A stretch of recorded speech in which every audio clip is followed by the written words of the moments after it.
Coming in on this fine Tuesday morning, and we've got a little vauxhall mokka in with an EML light on, and the four codes that we're getting are all relating to the jar valve. We've got P0403, P0406 and P042E.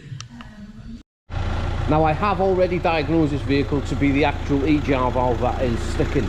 So what I'm going to do, I'm just going to show you on some live data. You have to have the engine running to do an activation test on these. So what we're going to do, you can just see the E-jar position there, and it is at 28%. If we increase it, you can see the command state which is going up, and that E-jar valve is actually staying at 28%. So what we're going to do, it's going to release that control of it now and let the vehicle do its own work.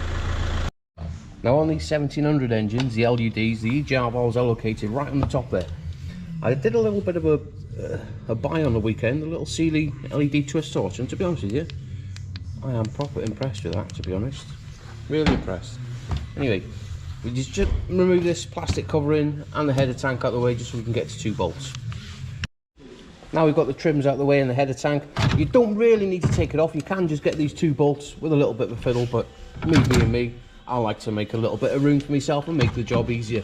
I'm going to have to move the car off my ramp and do it somewhere else because I cannot get one till this afternoon.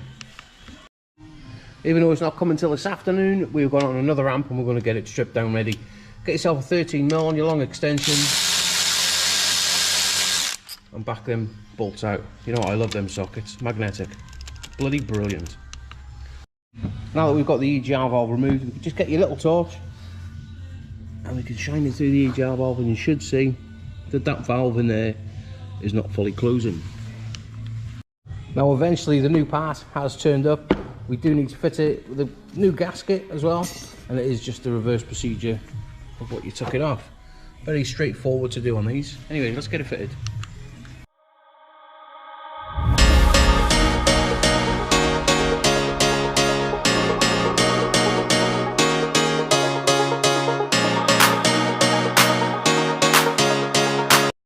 And there we go, that is the brand new E-jar valve fitted.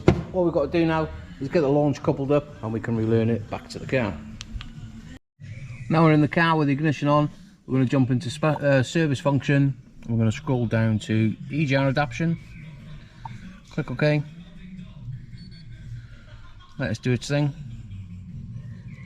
Let me just select it.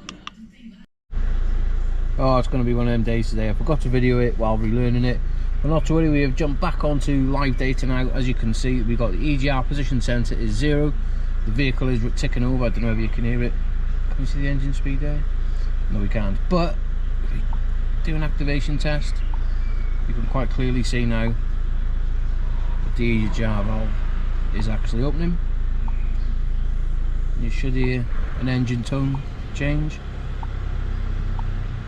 Let's release the control of it. It's back to 0.